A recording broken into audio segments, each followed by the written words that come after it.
Olá, meu nome é Milena Brandão, sou professora do Instituto Federal de Santa Catarina, campus Florianópolis, e essa é a parte 3, né, de uma série de vídeos sobre o sistema hidráulico preventivo. Como estamos aqui em Santa Catarina, toda essa aula, então, ela é feita com base nas instruções normativas do Corpo de Bombeiros Militar de Santa Catarina, que tem, então, todas as suas instruções normativas disponíveis no seu portal na internet, né? Bem fácil de acessar pelo site aqui que está disponível aqui na tela, ou simplesmente a gente pode procurar no Google Instruções Normativas Corpo de Bombeiros Militar de Santa Catarina. É importante, sempre quando a gente for fazer o projeto preventivo contra incêndio, que nós verifiquemos a versão mais atualizada das instruções normativas, uma vez que elas sofrem algumas alterações a partir de notas técnicas. Esse vídeo aqui vai usar como referência a instrução normativa de número 01, Sistemas e Medidas de Segurança contra Incêndio e Pânico, parte 2, e a IN 07, Sistema Hidráulico Preventivo. Trouxe aqui parte de uma tabela da IN 01, em que nós vemos, né, quais são as medidas de segurança contra incêndio que devem ser previstas nas edificações do tipo A2 e A3. Aqui nos nossos projetos, a gente está trabalhando com edificações residenciais multifamiliares, edifícios de apartamentos. Então, essa, né, é a classificação do tipo A2 para o Corpo de Bombeiros Militar. Reparem, né, que nessa tabela a gente tem uma especificação de área, então a área deve ser maior do que 750 metros quadrados ou altura maior do que 12 metros. Os nossos projetos atendem esses dois requisitos, né? Então essa é a tabela que a gente vai verificar. Poderia atender somente um, né? Reparem então que o sistema hidráulico preventivo para esse tipo de imóvel, ele é obrigatório, né, em todas as situações. Então, sendo assim, precisamos verificar a IN 07, que foi editada em 1º de agosto de 2017 e sofreu uma alteração pela nota técnica 50 de 2020. Só para a gente lembrar, né, podemos ter sistemas de hidrantes e sistemas de mangotinhos. Ambos, né, representam o que a gente chama de sistema hidráulico preventivo.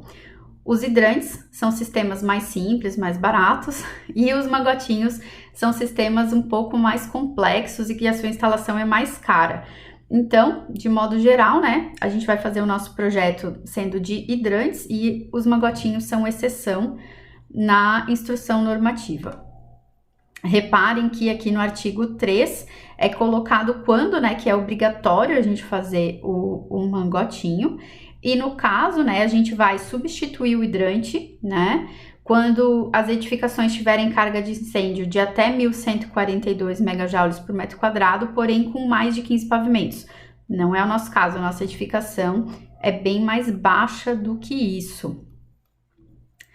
Então, né, a partir de agora, já que sabemos que vamos trabalhar com hidrantes, o nosso primeiro passo é localizar o hidrante no pavimento tipo. De acordo, então, com o artigo 31 da IN 07, a gente sabe que os hidrantes devem ser localizados na circulação ou na área comum da edificação, onde existir boa visibilidade e fácil acesso, e em locais que evitem que eles fiquem bloqueados em caso de incêndio.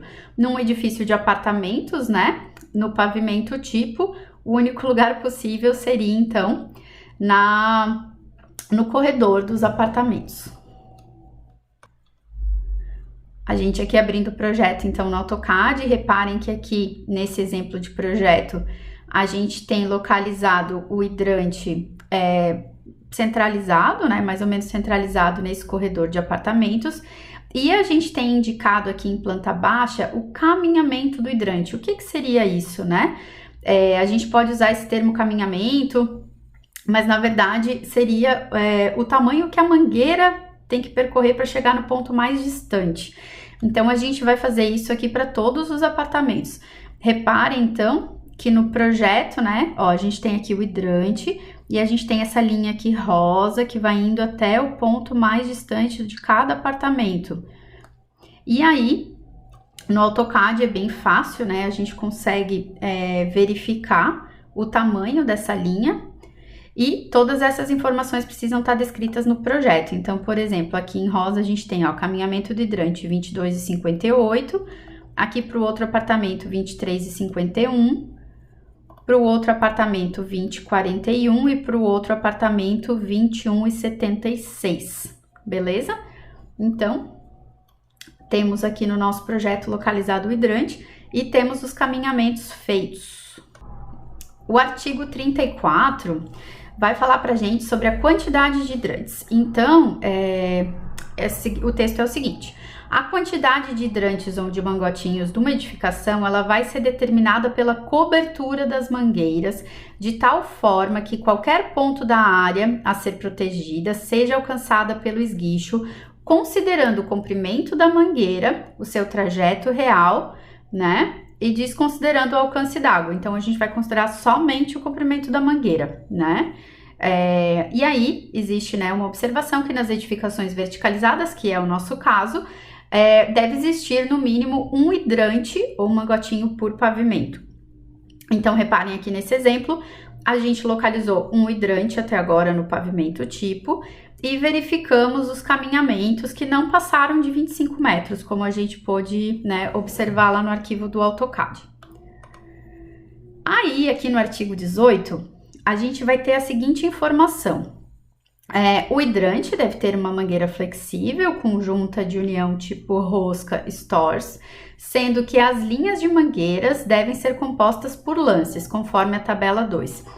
Reparem que nessa tabela 2 a gente só vai poder observar aqui as duas primeiras linhas, que são a aplicação para qualquer situação, tá? Então, reparem que até 25 metros a gente pode ter um lance único de mangueiras. Se a gente tiver que atingir uma área de um comprimento, né, de 30 metros, a gente vai ter que ter duas mangueiras de 15 metros. Como a gente observou nos nossos caminhamentos do AutoCAD, vou voltar para o AutoCAD, a gente tinha aqui 20,41, 21,76, 22,58 e 23,51. Então, a gente pode ter uma mangueira única de 25 metros. Aqui até 25 metros, mangueira única de 25 metros. Então, é bem importante essa informação que às vezes a gente costuma esquecer na hora de fazer o detalhamento, principalmente, tá? Então, assim, nesse projeto aqui, a gente tem um lance único de mangueiras de até 25 metros. Então, o detalhe a ser apresentado no meu projeto é esse detalhe aqui, com uma mangueira só. Se aquele meu caminhamento da mangueira, né, fosse entre 25 e 30 metros, o detalhamento seria como esse aqui de baixo, né? Em que eu tenho duas mangueiras colocadas dentro do abrigo, tá? Então, essa informação precisa estar presente no memorial descritivo e também no detalhamento das pranchas a gente vai mostrar como que vai ser o abrigo, né? E aí, no caso, nesse projeto apresentado, é lance único até 25 metros. A gente daí, agora, precisa localizar os hidrantes nos demais pavimentos. Então, reparem, né, que a gente tem aqui, por exemplo, um pavimento de salão de festas, né, em que a gente não conseguiu aqui colocar o hidrante na mesma prumada. O ideal é que a gente consiga, né, colocar o hidrante na mesma prumada, mas nesse caso aqui não foi possível. Então, a gente aqui deslocou o hidrante desse pavimento aqui, que é chamado de pavimento térreo 2, né? O pavimento de descarga aqui, a gente foi chamado de térreo 1 aqui pelo projetista. O hidrante do pavimento térreo, ele também está deslocado do térreo 2, tá? A gente tem que tentar não fazer isso, mas nesse caso não foi possível. E aqui a gente ainda precisa localizar o hidrante de recalque, que eu vou falar mais em outro vídeo sobre o hidrante de recalque. Mas a gente tem uma informação importante lá no artigo 40 da IN 07, que o hidrante de recalque deve ser instalado junto à entrada principal da edificação, na parede externa da fachada da edificação, no muro da divisa do imóvel com a rua ou na área externa da circulação do imóvel. Então, reparem que aqui está localizado lá no muro. próximo passo do nosso trabalho é desenhar o isométrico do sistema a partir do reservatório superior até os pontos de utilização, que são os hidrantes. Então, aqui a gente tem uma planta de cobertura, né, em que, né, está mostrada a saída aqui dos reservatórios superiores, indo até aquela prumada que vai descer para o pavimento tipo. E aí, galera, esse desenho do isométrico, né, pode ser feito no AutoCAD 3D, sempre verificando as plantas e os cortes para que as medidas sejam adequadas, ou vocês podem, né, fazer no Revit, e aí todas o desenho isométrico já é gerado depois automaticamente, né? Reparem que aqui nesse isométrico, né, o que a gente tem? A gente tem todos os hidrantes de pavimento, né, dos pavimentos tipo, nós temos 4 pavimentos tipo, então temos todos aqui. Se possível, como eu já tinha falado para vocês, o ideal era manter os hidrantes de todos os pavimentos alinhados, geralmente, às vezes não é possível.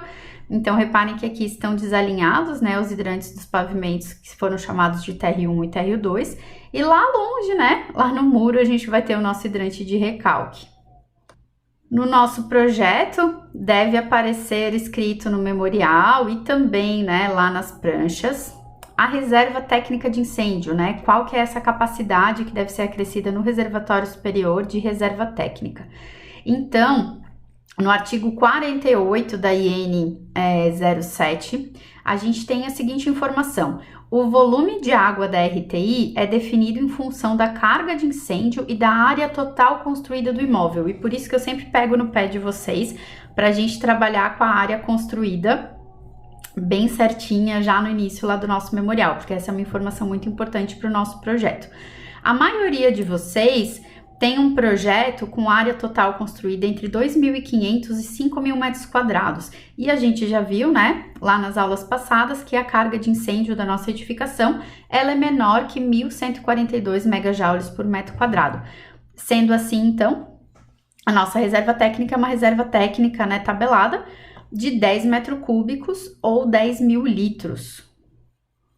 Vou já fazer aqui um gancho para o dimensionamento, mas a gente vai ver isso no vídeo parte 4. Bom, primeiro, a vazão medida na saída do esguicho do hidrante ou do manguatinho hidraulicamente menos favorável não pode ser inferior ao previsto na tabela 3, que é uma tabelinha em que a gente tem, então, a vazão, né, do hidrante.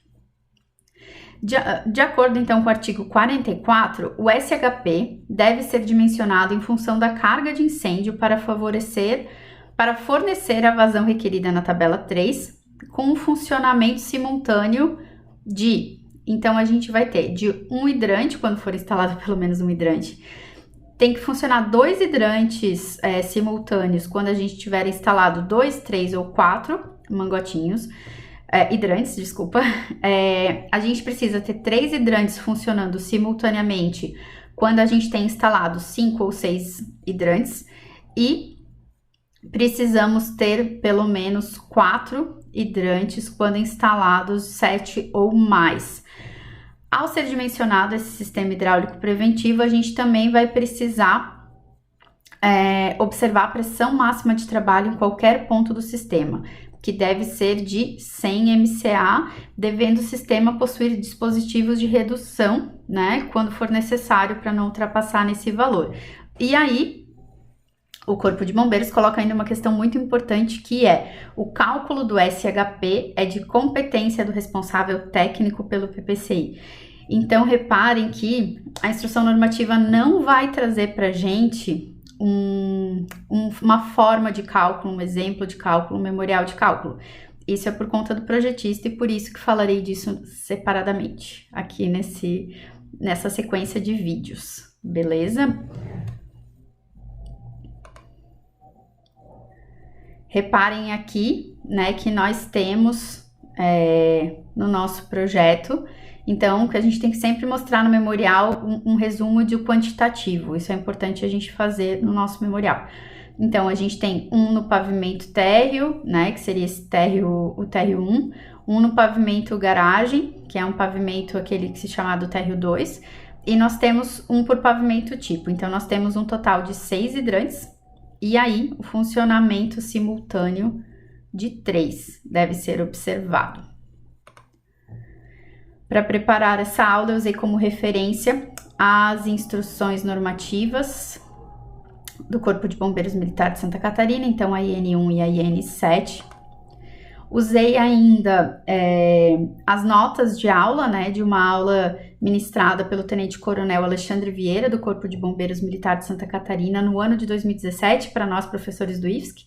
Então, ele apresentou um pouquinho sobre essas questões de projeto de missionamento para nós, e também notas de aula da minha colega de departamento, professora Ana Paula Pupo Correia.